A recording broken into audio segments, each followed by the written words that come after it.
ভাবুন তো, আপনি মঙ্গল গ্রহে দাঁড়িয়ে আছেন। চারদিকে লাল মরুভূমি, আকাশে হালকা কমলা রঙের আলো। হঠাৎ দূরে দেখা গেল ধুলোর একটি দেয়াল।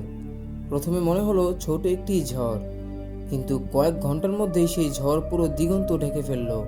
কয়েকদিনের মধ্যে সূর্যের আলো পর্যন্ত হারিয়ে গেল, আর কয়েক সপ্তাহ পরে পুরো মঙ্গল গ্রহ অন্ধকারে ডুবে গেল।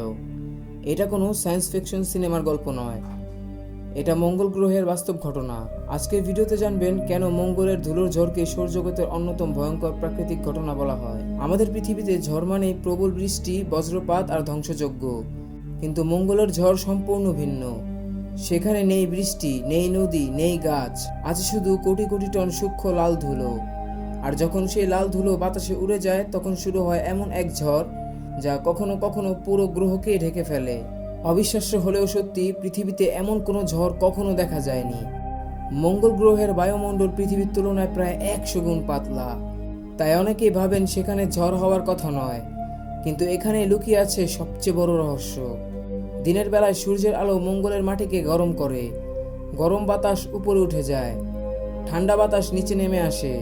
এই প্রক্রিয়ায় বাতাসের প্রবাহ তৈরি হয়। মঙ্গলের মাটি এতটাই শুকনো এবং ধুলো এতটাই হালকা যে সামান্য বাতাস লাখ লাখ টন ধুলো আকাশে তুলে দিতে পারে।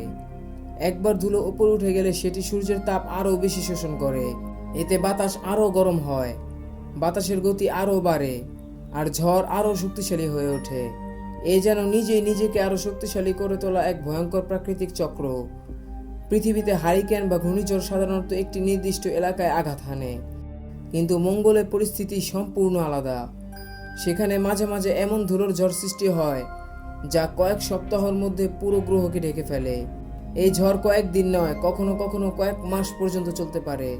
এই সময় সূর্যের আলো মাটিতে খুব কম পৌঁছায়, তাপমাত্রা বদলে যায়, আর চারদিকে শুধু ধুলা আর ধুলা। এখন প্রশ্ন হলো, এতে সমস্যা কোথায়? সমস্যা হলো, মঙ্গলে পাঠানো অনেক রোভার সূর্যের আলো থেকে বিদ্যুৎ তৈরি করে। 2018 সালে একটি বিশাল ধুলোর ঝড় শুরু হয়। এত বেশি ধুলো আকাশে ছড়িয়ে পড়েছিল যে সূর্যের আলো প্রায় পৌঁছাতেই পারেনি। ফলে একটি সৌরশক্তি চালিত রোভার ধীরে ধীরে তার শক্তি হারিয়ে ফেলে। যদি ভবিষ্যতে মানুষ মঙ্গলে শহর তৈরি করে, তাহলে তাদের এমন ঘর, বিদ্যুৎ ব্যবস্থা এবং প্রযুক্তি তৈরি করতে হবে যা কয়েক মাস ধরে চলা ধুলোর ঝড়ও সহ্য করতে পারে। অর্থাৎ মঙ্গলে টিকে থাকার লড়াই শুধু খাবার বা অক্সিজেনের জন্য নয়, ধুলোর বিরুদ্ধেও হবে। মঙ্গলের এই ধুলোর ঝড় আমাদের মনে করিয়ে দেয় মহাকাশ যতটা সুন্দর ততটাই নির্মম। তবুও মানুষ থেমে নেই। বিজ্ঞানীরা প্রতিদিন নতুন প্রযুক্তি তৈরি করছেন, কারণ তাদের বিশ্বাস একদিন মানুষ সত্যিই মঙ্গলের মাটিতে পা রাখবে। ভিডিওটি ভালো লাগলে লাইক দিতে ভুলবেন না। আর মহাকাশ, রহস্য ও বিজ্ঞানের এমন আরও চমকপ্রদ ভিডিও দেখতে চাইলে চ্যানেলটি এখনই সাবস্ক্রাইব করুন। দেখা হবে পরবর্তী ভিডিওতে। ধন্যবাদ।